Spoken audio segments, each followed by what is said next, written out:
to go head-to-head in predicting Premier League outcomes. We have a scoring system, which is 5 points for a completely correct scoreline, 1 point for a correct result. Star man, once you pick that man, you can't pick them again for the rest of the season. 5 points for a goal, 2 points for an assist, and as you can see on screen, 314 to Sim, 345 to me. And as the weeks progress now, Sim is getting further and further into the mud on Predict the Prem. And we've also got a bet on, don't we, in terms of Southampton. Southampton have one more point this season, and Sim will have to do the next episode in fancy dress. We've had 2 fancy dress bets before. I've lost both of them, so it's time. It's time for revenge. There's one team I can rely on losing. It's usually Southampton. So. Against Leicester. Surely they can get a point against Leicester. Maybe Leicester might be a step. Well, Leicester drew against Brighton though, so you never know. Anyway, let's look back at the weekend's action, and let's start off with Brentford 4, Brighton 2. Brighton really off the boil at the moment. I went for 2-2. You went for 3-1. What did you make out of this one? Yeah, and I think the game pretty much went as I expected. Brighton, lots of kind of possession, and Brentford kind of waiting for them and killing them on the counter. And you saw Mbeumo with the first goal, brilliantly strode right through the heart of that defence. Great finish. Obviously, he got a brace. Wissa. I don't know if there's 2 better players in attackers in transition than Wissa and Mbeumo. They're just so deadly, strong, pacey, and actually good finishers as well. So fair play, good win for Brentford. Brighton will be very frustrated with how the season's ended, because it looked like they were going to have a really positive end to the season, and it's just kind of gone wrong for them right at the death. So they've now not won in 5. Poor result, poor performance, and deservedly lost the game. Yeah, and they were kind of losing their heads a bit, Brighton, in this game as well. You know, a lot of arguments, bookings for arguments, and João Pedro getting sent off for violent conduct as well. Yeah, which was poor form from him. He's had a few moments this season, João Pedro. A bit of a hothead, isn't he? So, yeah. Next up is Palace 0, Bournemouth 0. Sim went for 2-1, as did I. A red card for Crystal Palace in the first half for Richards for a double booking. And then it was just pretty much just batten down the hatches, get out of the game with a draw. And that's what they did. Yeah, I think Palace have some very valid complaints in this game, though. Very valid, because there was 2 moments in the first half. Alex Scott was on a booking.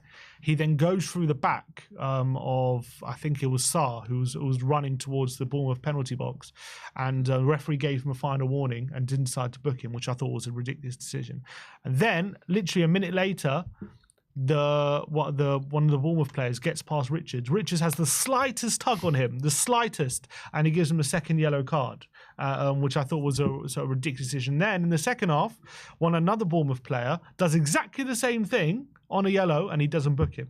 So I think Palace can feel rightfully aggrieved that they were down to 10 and Bournemouth weren't down to 9 when the referee was being extra harsh on them. So I think they were kind of harshly treated on that aspect. But it was kind of looked like a game of 2 teams not in great form, and obviously Palace were in great form up until the last few games, and now they've kind of not won in 3. Wasn't a great performance from them, especially at home. Bournemouth got a draw. Look, a draw away at Palace isn't a terrible result, but it wasn't a great performance from them. Yeah, Palace 3 red cards now in the last 4 games. Not sure what's going on with them, but I guess the 2 came in a feisty derby against Brighton, and then this one, was a bit unlucky. But anyway, moving on to Everton Man City. It finished 2-0 at Goodison Park. Both of us went for 1-1. I mean, Everton were holding strong pretty much right until the end of the game. O'Reilly, another goal for him. He's looking really good. And then Kovacic sealed it off in stoppage time. Yeah, big win for City in the race for Champions League. I didn't expect it, because I think Everton have been, very good since Moyes has come in, and very tough to beat at Goodison Park. I think, is that their first defeat at Goodison? Well, I think they actually lost the first game against Villa. But fair play to City. They stayed patient. It looking like it was going to go 0-0, but 2 late goals, 2 good goals as well. So fair play to them. Really good win. Do you back them to get that fifth? Yeah, I think place? I do now, and I'm looking at their fixtures as well. I think they got the most favourable out of all of them. Yeah, it's going to be. Yeah, look, if it was not top 5, would they have made it? Do you think it would have been touch and go? I think they're definitely in the top 5. Whether they're in the top 4, I don't know. I'm looking at Newcastle and Villa, which we'll get into in a bit later in the episode, but they're both looking good. I know Newcastle got battered this weekend, but with Villa without European football, I think it's Newcastle, Man City, and Villa. I think they're all going to make it. I think Forest might drop out. Really, even after big call. I think you might be right though. I reckon Forest could bottle it because they weren't even that great yesterday. No, we'll get into that. Yeah. Next up is West Ham 1, Southampton 1.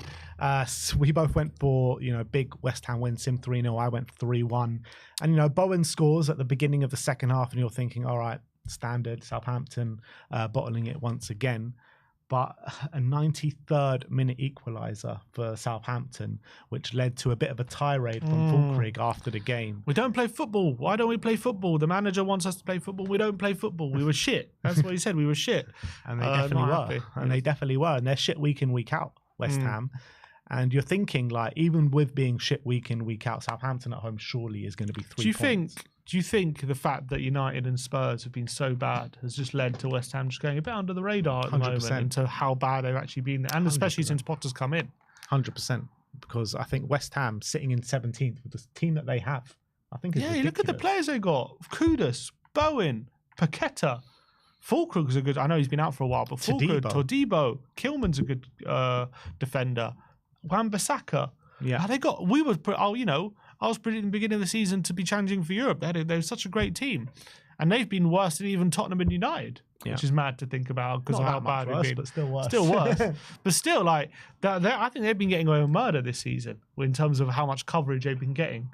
I guess maybe because West Ham, it's not like that unusual for them specifically to be in a relegation battle and stuff like, or near that place in the table. But still, they've got you look how much they compare their teams. Even you compare their teams to the like of Brentford, Bournemouth, Fulham. You'd much take a lot of those West Ham players in that squad. So it's madness. And drawing at home Southampton, wow, what an unbelievable result for them. I know. And now Southampton are 1 point. They're currently on Derby's record right now. Yeah. They need to get 1 Derby point. fans must be absolutely gutted. Yeah, I was listening to one of the old Derby players on the radio last week or 2 weeks ago, and he was saying the whole squad and the fan base are just focusing on Southampton's results week in, week out, hoping that they take the record off them. Do you reckon the old Derby squad just huddle around the TV watching Southampton please, come on, celebrate wildly whenever they lose a game. That doesn't look like it's going to happen for them. No. Next up is Aston Villa 4, Newcastle 1. Sim went for 2-2. I went for 1-1. And I was really surprised how good Aston Villa were in this game. Ollie Watkins put in a really top display in this game. And, it was 1-1 after the 20th minute. And then after that, Aston Villa just took complete control and just wiped the floor with the Newcastle side, who have been wiping the floor with everyone else. They kind of just blew them away in a 10-minute spell, didn't they? 3 goals in 10 minutes in that second half, where it was fairly tight. Obviously, Watkins' first minute got the goal. Newcastle hit back and looking like a fairly even game. Then just out of nowhere, Villa just exploded into life. And a few clever substitutions from Unai Emery inject a little bit of a kind of intensity into their play. And they were devastating for those 10 minutes. They could have been more as well. That they were absolutely brilliant. Fair play. Unai has this way of tinkering in games, and sometimes it doesn't work, but when it does like that, it can be devastating. And what result and what form they're on as well. Off the back of getting knocked out to PSG, you're thinking, is that going to affect their morale and stuff? But just going from strength to strength, brilliant result, brilliant performance. Maybe a step too far for Newcastle, who've been in brilliant form.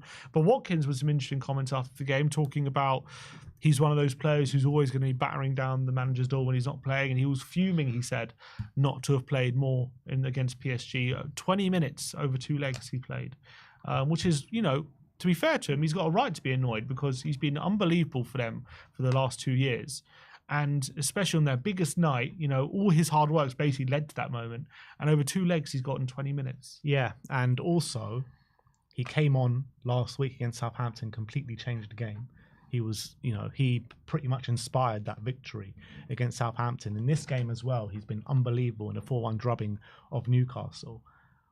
I just don't understand why he hasn't got more games in that PSG, because I feel like he's the one player that can stand up in that 9 position and just hold up the ball and bring others into play. So Yeah, very unfortunate for Watkins, to be honest. A lot of Villa fans are worried that he might be off in the summer. Yeah, and he very well could be. If I was him, I'd be looking for a way out, to be honest. As much as Villa are going in the right direction in terms of on the pitch, but Unai Emery's showing a bit of disrespect, in my opinion. Yeah, he should have been playing him in those big games. Look, he's their best striker. He's got to be playing on the bigger occasions. Even though I know Rashford played quite well, he's got to be getting more than 20 minutes. Why can't he find a way of getting Rashford and Watkins in the same team? Yeah, it's very surprising. Like play Rashford off the left and play Watkins up top. If I'm Liverpool, I think there's a slot there at Liverpool. Yeah, maybe. And Arsenal as well. Obviously, we know about Arsenal's interest in him. So I think both those clubs, I think, as long as Villa don't ask for anything too extortionate, considering he's 29 now, I think either of his teams he could really fit in really well there. Yeah, and Villa probably could do the money for PSR as well. Next up, we go to the West London derby. Fulham 1, Chelsea 2. I went for 2-1 to Fulham. You went for 1-0 to Fulham. And it looks like you were on your way to a 5-pointer all the way until the last 10 minutes with a bit of a snatch and grab from Chelsea. George coming off the bench and getting a goal. Pedro Neto with a stunning goal to win it in stoppage time. I really like the look of this Tyreek George. I said it when I first saw him a couple of months back. And scored in the conference. Yeah, he did score in the Conference League. I think he's a really good little tricky player coming through the ranks at Chelsea, and he proved it on the Premier League stage on the weekend. All the money they spent, they relied on an 18-year-old. Yeah, they had to come off the bench and score. And fair play, it was a nice finish as well. Snapshot just out of nothing, fell to him and he buried it. So fair play, and that obviously laid the groundwork for a comeback. Didn't really look like Chelsea were going to come back, although they did have some chances. Neto had a good chance before they equalised, but it looked like it was going to be just another kind of loss. Like Fulham were quite comfortable, I felt, for a lot of it. Although Fulham themselves didn't do much. They got the goal and didn't do much after that. It kind of just sat on the lead and risked it. We were watching all the games here, and apart from the Arsenal game, there was just literally nothing happening. Yeah, it was just the game. It was just very dead. But Chelsea, they snatched it with 2 goals, 2 quick fire goals, and bam, massive win for them in their possibility of getting Champions League. So fair play, especially away at their rivals. Really great result. But what was quite interesting was at half time there were chants of wanker towards Maresca as he went down the tunnel, and apparently in the second half there were chants for Frank Lampard in the away end. That's embarrassing. It's mad, isn't it? I mean, considering that. Look, they're only 2 points behind third, 3 points behind third right now, so they could even finish third this season. But out of all the people to shout for Frank Lampard, like, why Frank Lampard? He was a great player for Chelsea. He's had 2 tenures as manager. I mean, why would they want Frank Lampard as their manager? Especially the second spell was one of the worst spells of any manager ever, I think. I think he had 10 games, he lost 8. It's like, I just don't get Chelsea fans. Like, they're just a strange bunch, They're man. sitting 3 points behind third, and they want a manager who lost 8 and 10. That's who they want in charge. Like, they've got Todd Bowley in, and there's chance for Roman Abramovich in the Chelsea. And it's like, you know, an owner isn't someone that you can just buy or sell and just bring in. Like, why are they chanting for Roman Abramovich? And second of all, there's like having protests against the board where he's only been in the job for like a year and a half, 2 years, which is ridiculous in itself. So entitled. Coming close to 3, I'll say. Yeah, fine. So 2.5 years, whatever. Like, so entitled, the Chelsea fans. And now they're singing for Frank Lampard, who was one of their worst managers. And just because he was a good player at Chelsea. 3 points off third. It's like... Yeah, but they have been stinky this second half of the season. They have been, but it's like, I understand there's bad form. And look, to be fair, they've been really bad. There's no getting away from it. But is it at the stage where it's like, you know, sack everyone, get rid of everyone? Is it that stage? The reality is they should never have sacked Pochettino, or they should never part ways with Pochettino. Pochettino was finally starting to get a tune, and Maresca kind of fed off that at the beginning of the season. It's all fallen apart since. Like, they should never have sacked Poch. If they don't get Champions League and they somehow fail. Sim's mic's gone again, apparently. If they,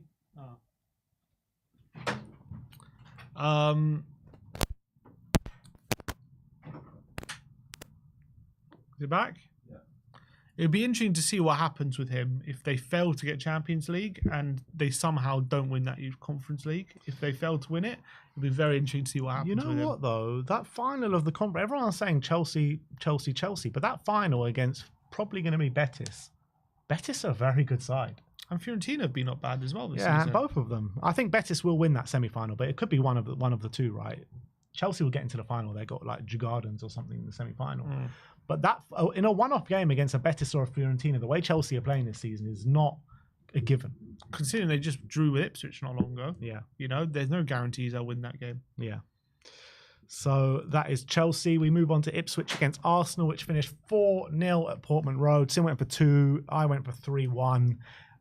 Yeah, I mean, this one was just an absolute battering, to be honest. They went 2-0 up. Leif Davis gets sent off, and then they get another 2 goals in the second half. I mean, it was just one-way traffic. Horrible challenge. The only worry would have been for Arsenal would Saka have got injured, but luckily managed to play for another hour or half an hour or so. Did have an ice pack on after. He did. They'll be worried about that going ahead of the PSG game. But look, easy does it for Arsenal. Fair play. 4-0. Won it. Simple win for them. Ipswich on the brink. Not mathematically down just yet, but very close to. They're 15 points with 5 games, so 1 point essentially to go before they're down. Interesting, decided to rest or drop Liam Delap for this one, but I guess I don't really know why he would do that, but maybe he's saving him for a move. I don't know. But in terms of Arsenal, I guess we'll get into predictions later. But they got a win on Tuesday to keep their things alive. Delap's been out of the team for the last couple of games. It wasn't just this game. He didn't start against Chelsea either last week. But didn't he score against Chelsea? No, he did not score. He came on. No, he came on. Oh, interesting. He didn't score though. Maybe he said he wants to leave, and that's that. Maybe. Next up is Leicester against Liverpool, which finished 1-0 to Liverpool. We both went for 2-0. I mean, Leicester are poor. Liverpool are also poor, but they just get over the line. Yeah. It was really poor performance from Liverpool. I know they had that chance right at the beginning of the game. Salah hit both posts, but after that, they just barely did not, should they? Yeah. Barely like created too many quick opportunities against a Leicester team. I know, but the story of the game is them getting over the line, getting the 3 points. Yeah. 1 game away from the title, but the real story of the game is Trent. Yeah. You know, he comes on, he scores the winner, goes straight over to Liverpool and takes the booking, taking off his shirt. And with all the kind of noise surrounding Trent, with Liverpool fans putting signs up outside Anfield and all this kind of stuff. I don't know, did they boo him when he came on, or did they boo him at all yesterday? I don't think so. I mean, I don't know. I wasn't listening to the crowd. It's only right for them to show him the utmost respect of what he's done for the football club. So was that a goodbye goal, or was that a I'm staying moment? It was a goodbye goal. It was a goodbye goal. For sure. I think so as well. I don't think there's any smoke without fire. It'll be a lovely moment for them to have that at least before he leaves. So fair play. But I do think this is kind of the definition of stumbling to the title. They really are just about getting over the line in these games. And it'll be interesting to see how I think they're showing a bit now that they just do need a bit of refreshing in the summer and a couple of additions to really improve this team. But yeah, Trent, nice moment for him, nice goal. But not great performance again from Liverpool. Leicester officially relegated. Yeah. Next up is Manchester United 0, Wolves 1. Sim went for 1-1. I went for 2-0. And you know what? Man U were the better team in this game. They should have got a goal at least, or more goals, and took something out of the game. But the game just kind of got decided on an unbelievable free kick from Sarabia. Yeah, brilliant free kick. Mason Mount had some really good opportunities. He's got to be putting one of them away. Obviously, he made a lot of changes. Amorim vowed to play the kids, and he did play a few of them in this game. It was a pretty dead game, albeit Man United were the better team. From what I was watching, they didn't seem like to be doing loads, but they obviously definitely created a lot more than Wolves, and they probably should have had a goal. Wolves definitely scored against the run of play, that's for sure. But it's a brilliant free kick, and fair play to Wolves. Fantastic win for them, and now up into 15th, and now a level on points with Man United. In fact, there's 3 teams on 38: Everton, United, and Wolves. Yeah. The race for 13th is on. The race for 13th, big, massive. And last but not least, Tottenham 1, Nottingham Forest 2. Sim went for 1-0 to Tottenham. I went for 1-0 to Nottingham Forest. So I get a point on this one. Look, it was a decent display from Spurs. Definitely should have taken more out of the game, but look, it all comes down to 2 things. First of all, the individual errors from Vicario that put us 2-0 down, and the big misses from Tottenham, which they should be putting away their chances. So it's just a very frustrating day all round. Yeah, and you give a team like Forest a 2-0 head start, you're always going to make it so difficult and a mountain to climb to get back in the game. And so it proved in the end. Forest, with what was a stumbling race for top four, got the 3 points they needed just to keep themselves, in that position in third place. Don't think they massively impressed, albeit they got those 2 early goals, and you could see they were fighting for it for sure.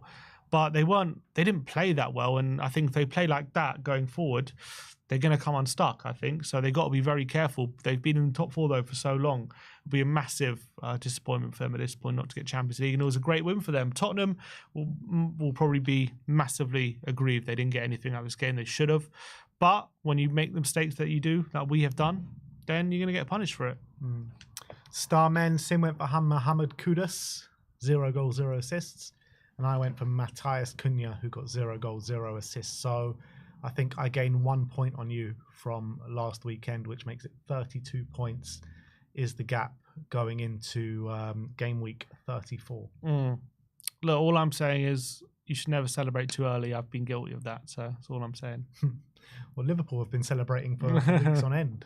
It seems like they'll be all right. I see. So you're Liverpool, are you? In this, yeah. Well, maybe. In this we'll season, see. I am. We'll see. Maybe you're Arsenal. Well, if I was Arsenal, then I wouldn't have won the majority of Predict the Prems to date. Fair point.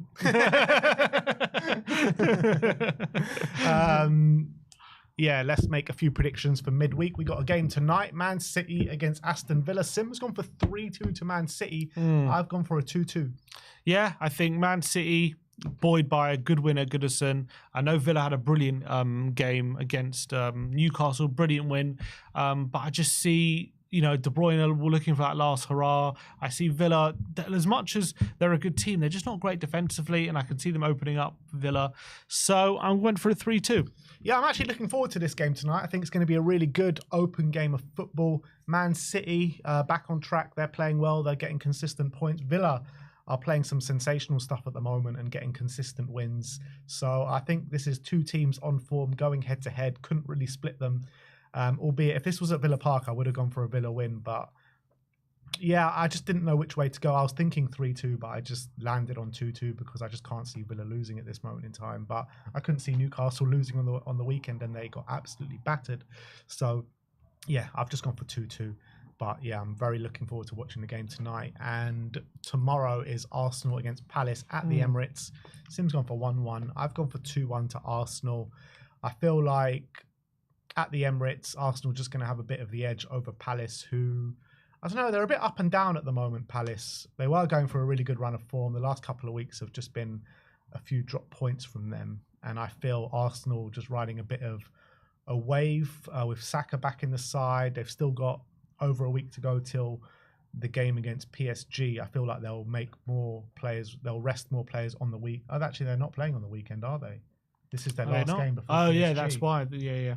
So actually, yeah, I didn't even take that into account. I thought they were going to play on the weekend. But look, they probably will rest a few players on Wednesday night, but I still think they'll just about get over the line.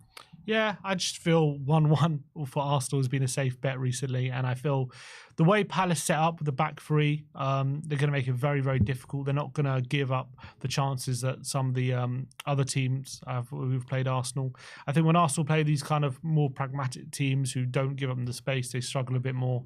So I've gone for 1-1 and a frustrating day for Arsenal. Does that give Liverpool the title mathematically, or do they have to lose? I think it will, won't it? If they drop points, are Liverpool champions? So at the moment, it's 13 points. So if it's a draw, there'll be 12 points with 4 games to go. They'll have 4 games. So technically not. If they lose, they will, though. But a win against Spurs gives it to them. Or a draw, yeah. Or a draw, yeah. So that is it. Sim ends this week on, 317. I end it on 349 going into game week 34. Let us know, do you think Sim can make the miraculous comeback? It's been done before, just not by Sim. But